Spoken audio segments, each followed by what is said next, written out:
चलिए एक मिनट, अब अल्लाह शांत रहेगा तो अनिकेत, ठीक। अब हम रिवीजन करवा रहे हैं, कोई दिक्कत? हम चैप्टर रिवीजन करवा रहे हैं मैट्रिक्स। आप लोग को मैट्रिक्स पढ़ा दिए, कोई दिक्कत? मैट्रिक्स पढ़ा दिए ना? तो बताओ, मैट्रिक्स पढ़ा दिए तो कोई बच्चा खड़ा होकर बताएगा मैट्रिक्स के बारे में, बताओ। जब पढ़ा दिए तो बताने में कोई दिक्कत है? बताओ मैट्रिक्स का चाहिए? वो हमरो पता है मैट्रिक्स का हिंदी होता है ब्याह। अब हिंदी पूछे, डिफरेंशिएशन में पूछे, बताओ उसका परिभाषा बताओ। चलिए सुनिएगा, याद तो नहीं होगा, हमरो पता है। चलिए देखिएगा, देखिए मैट्रिक्स के बारे में सुनिएगा, हल्ला नहीं करना।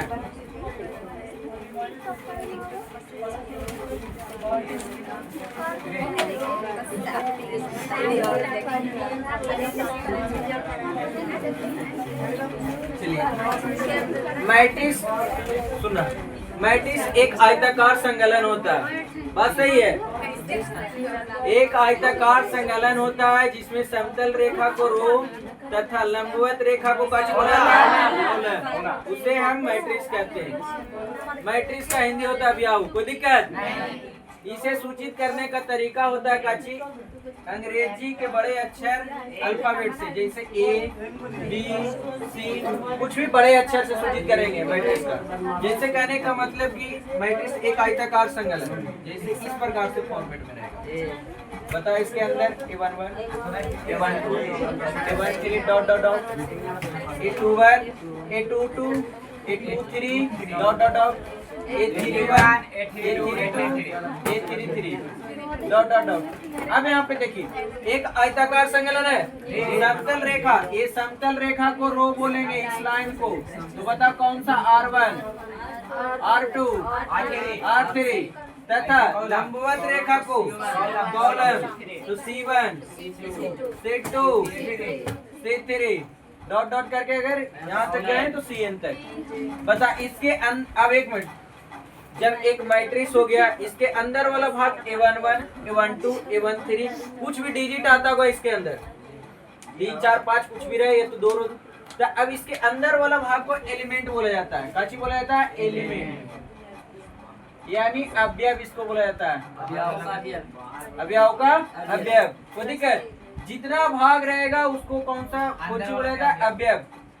अब यहाँ पे इसका कुछ अपना कोटि होगा, जैसे कहने का मतलब m गुने n का, अभी हमको पता नहीं कितने गुने कितने का है, तो हम डायरेक्ट मान के चले कोटि m गुने n का, इसको कोटि बोला जाता है।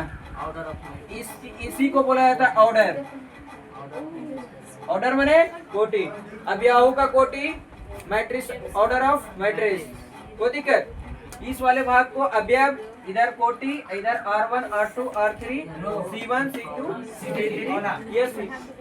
अब बता एक ऑप्शन हमारा m गुने n का था, तो एक मैट्रिक्स पहचान लिए कि हम m गुने n का एक मैट्रिक्स हम अपने मन से तैयार कर दिए कि बता यहाँ पे से 2, 4, 5, 6, 7, 8। तो बताओ इसका पूछा कि बताओ इसके कोटि कितने गुने कितने के? तो पहले इस प्रकार से देखेंगे कि पहले R1, कोई दिक्कत? फिर R2, फिर यहाँ पीछे चलेगा C1, C2, C3। तो पहले R वाला भाग को, पहले रो को लिखते हैं, जो पहले होता है कोटि में, पहले रो वाला कॉलम लिखते हैं, तो बताओ 2, फिर उसके बाद कॉलम वाला लिखते हैं तो 3। तो कितने गुने कितने का बोलेंगे? 2 गुने 3 का। काची हमारा जो मैट्रिक्स है, मैट्रिक्स का कोटि आया जो कितने गुने कितने का है? 2 गुने 3 का। पूछेगा फिर एक नंबर और क्वेश्चन में कि बताओ इसमें कोटि की संख्या कितनी है, तो बताओ इसमें कोटि की संख्या, कोटि नहीं, अवयव की संख्या कितनी है, तो बताओ कितना बताएगा अवयव? या तो डायरेक्ट यहाँ पर इसे गुना भी करवा सकते हो कि 3 दूनी कितना होगा? 6, और नहीं तो फिर डायरेक्ट गिन करके 1, 2, 3, 4, 5, 6। तो बताओ कौन सा हल्का लगा, गिनने वाला कि कोटि वाला? कोटि वाला को डायरेक्ट गुना करवा देना, कोई दिक्कत? लेकिन कोटि भी मालूम रहेगा तब तो गुना करवाइएगा ना। हाँ पता चल रहा है, वो हमरो पता चल रहा है। चलिए ठीक है, अब यहाँ तक तो समझ में आ गया। ऑर्डर इसको बोला जाता है, इसको एलिमेंट बोला जाता है, कैपिटल लेटर से सूचित किया जाता है, इसको R1 बोला जाता है, इसको C1 बोला जाता है, कोई दिक्कत? अब यहाँ पर बात आ गया काची कि अवयव का अवयव का समानता वो दिक्कत अवयव का समानता।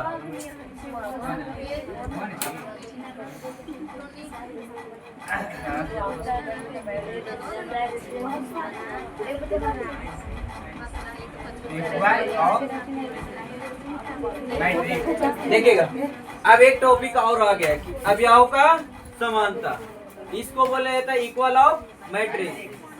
इक्वल ऑफ मैट्रिक्स में बोला जाता है दो या दो से अधिक अवयव आपस में बराबर होना चाहता है। कौन चीज? दो या दो से अधिक मैट्रिक्स आपस में बराबर होना चाहता है।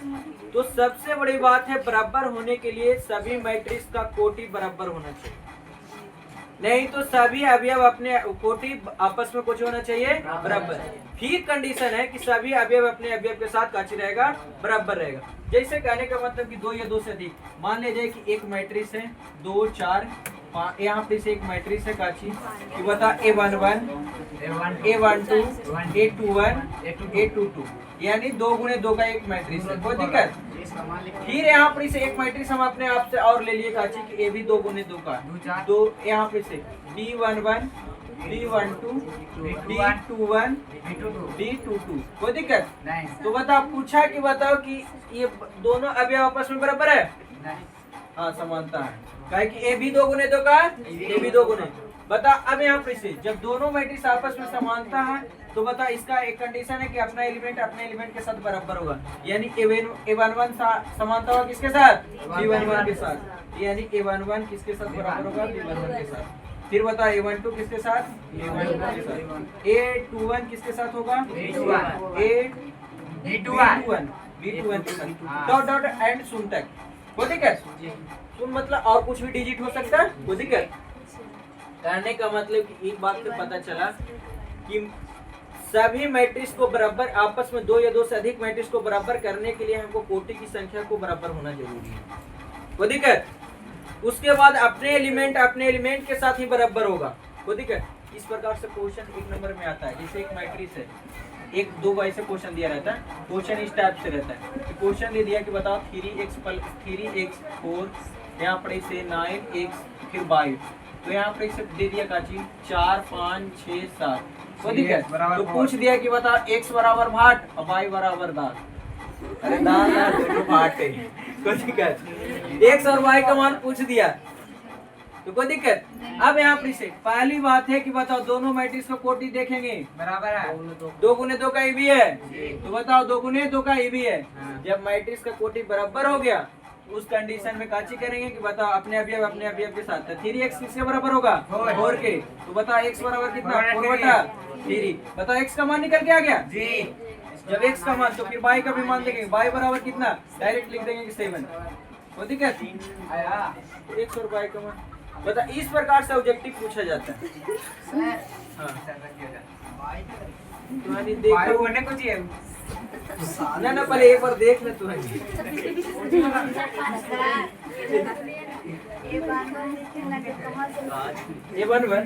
ये अपना मन से, जैसे मैट्रिक के अंदर हम अपना थ्योरी पर बता रहे हैं। जैसे कहने का मतलब कि A11 इस प्रकार से डिजिट की जगह पर 4 होगा 3x, तो जैसे अभी बताया A11 की जगह पर 3x रखे कि नहीं? आप A11 मान सकते हैं, आप कुछ भी आप इसे अल्फा बीटा गामा कुछ भी अपने इसके अंदर एलिमेंट को आप कुछ भी मान सकते हैं। हम A11 इसलिए माने कि बताए आप देखिए पहले रो की संख्या बताता है, दूसरा कॉलम की संख्या, इसीलिए A11 A12 बताओ। यहाँ पे देखिए पहले रो की संख्या तो 1 मिली है और दूसरा का कॉलम की संख्या। अब यहाँ पे देखिए जैसे कहने की मतलब कि A11 का है, तो यहाँ पे पहला जो एलिमेंट बताता है वो रो की संख्या को बताता है, दूसरा बताता है काची कॉलम की संख्या को। कोई दिक्कत? इसलिए A11 A12 करके माना जाता है। बस चलिए छोटा बात है लेकिन बड़ी बड़का बात है, छोटा बात नहीं है। और एक बात और, इसी टाइप से क्वेश्चन भी पूछा जाता है कि काहे माने, क्वेश्चन भी पूछा गया इस प्रकार से। देखिएगा एक मिनट, एक क्वेश्चन इस प्रकार से आएगा, क्वेश्चन तो बन जाएगा ना। अब देखिएगा एक क्वेश्चन और एनसीईआरटी एक क्वेश्चन और 12th में पूछा जाता है कि बताइए कि एक मैट्रिक्स हम अपने मन से दिए, एक ए मैट्रिक्स का मान है बताओ 2 गुने 3 का। काचिए मैट्रिक्स कितने गुने कितने का? एक मैट्रिक्स है के एक मैट्रिक्स, ए मैट्रिक्स का नाम है के, इसका मान है काची 2 गुने 3 का। कोई दिक्कत? हम एक मैट्रिक्स दिए कितने? 2 गुने 3 का।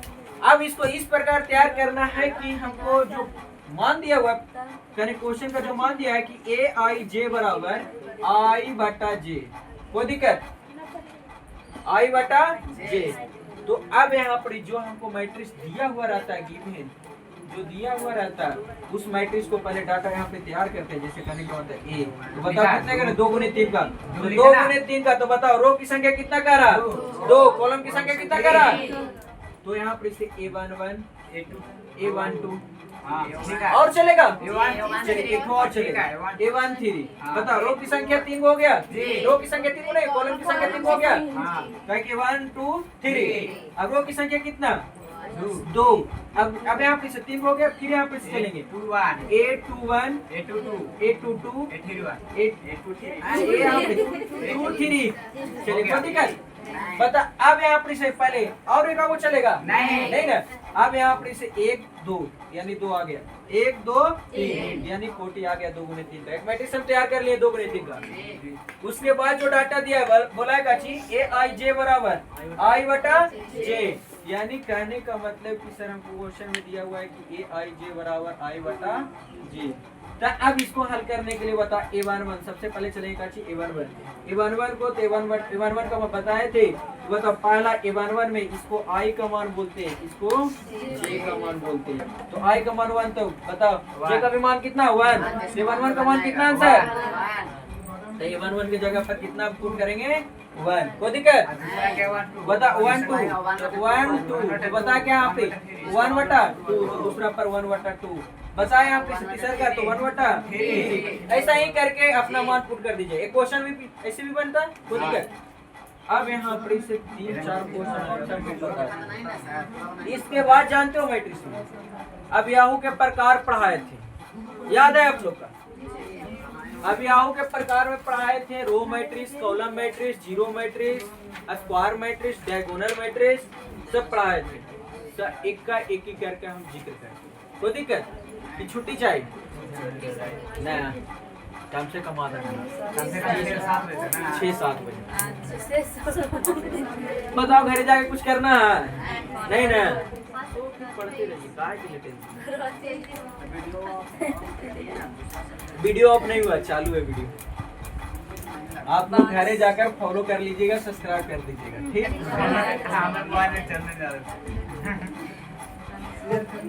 चलिए आगे देखिएगा types of matrix.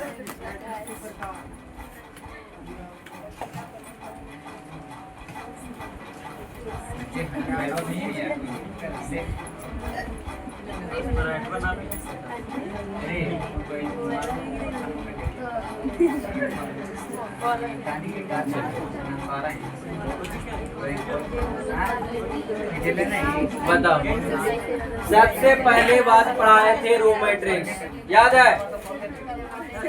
Row matrix या तो रो वेक्टर, वो दिखते है रो मैट्रिक्स को रो मैट्रिक्स बोल सकते हैं, रो वेक्टर भी बोलते हैं। बोले थे वैसा मैट्रिक्स जिसमें रो की संख्या कितना हो? 1 हो, उसे हम काची कहते हैं? Row matrix. यानी कहने का मतलब एक मैट्रिक्स होगा जिसमें रो की संख्या A11 A12 A13 dot dot करके कितना बताओ, इसमें रो की संख्या 1 है, लेकिन n की संख्या काची है? n। बताओ कॉलम की संख्या काची है? n है। ये पता नहीं कितने कॉलम का है, तो बताओ। अब यहाँ पर इससे एक बात और पूछा जाएगा कि बताएं रो मैट्रिक्स की कोटि हमेशा कितने गुने कितने का होगा? 1 नंबर क्वेश्चन पूछता है हर साल, याद रखिएगा कि रो मैट्रिक्स का कोटि कितने गुने कितने का होगा? 1 गुने n का। और ये बात याद रखना, रो मैट्रिक्स की कोटि 1 गुने n का होगा। अब दूसरा का बात चलते हैं कौन सा? कॉलम मैट्रिक्स में। अब यहाँ पर कॉलम मैट्रिक्स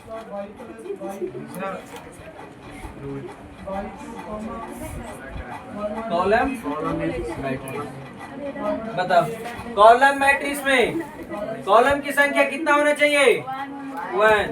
अब बताओ कॉलम मैट्रिक्स में कॉलम की संख्या कितना 1। तो अब यहाँ पर इसे देखना कॉलम मैट्रिक्स बता A11 A21 A31 यानी कहने का मतलब कि कॉलम की संख्या n। बताओ कॉलम की संख्या यहाँ पे रो की संख्या कुछ भी हो सकता है तो n गुने कितने का होगा इसका 1। अब पूछे कि बताइए कॉलम मैट्रिक्स का कोटि हमेशा कितने गुने कितने का होगा n गुने 1 का। इसका 1 गुने n का। रो मैट्रिक्स का 1 गुने n का, कॉलम का n गुने 1 का। कोई दिक्कत? ये दोनों जरा बहुत इंपॉर्टेंट क्वेश्चन है 1 नंबर पर्पस के लिए, ये बात को याद रखिए। चलिए रो मैट्रिक्स कॉलम मैट्रिक्स समाप्त। इसके बाद कौन सा मैट्रिक्स है? इसके बाद स्क्वायर मैट्रिक्स, छुट्टी मैट्रिक्स, इक्वल मैट्रिक्स है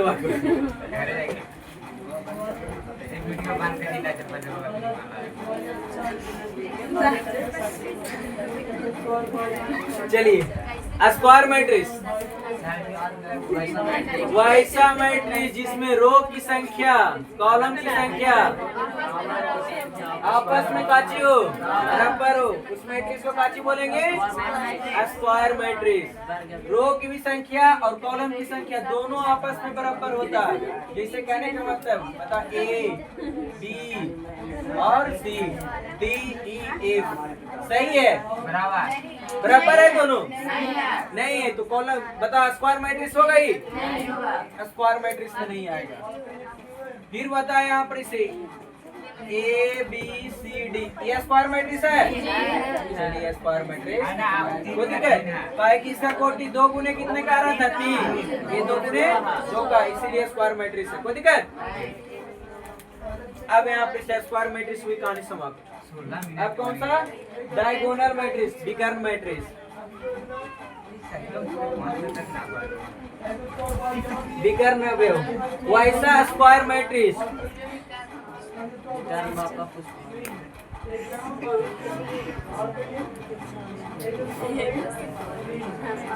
देखिएगा वैसा स्क्वायर मैट्रिक्स जिसका विकर्ण भाग का कुछ मान रहेगा, विकर्ण भाग का खाली मान रहेगा, विकर्ण भाग को छोड़कर सभी संख्या काची रहेगा शून्य रहेगा, उस मैट्रिक्स को कौन सा मैट्रिक्स बोलेंगे विकर्ण मैट्रिक्स।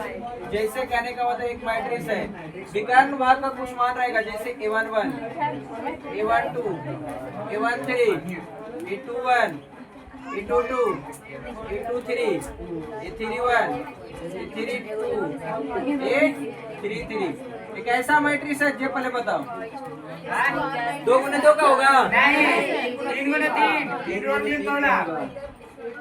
एक ऐसा मैट्रिक्स है स्क्वायर मैट्रिक्स है, इसमें बताया है कि विकर्ण भाग का कुछ मान होगा, पता नहीं हमको कितना होगा, बाकी संख्या काची होगा शून्य होगा।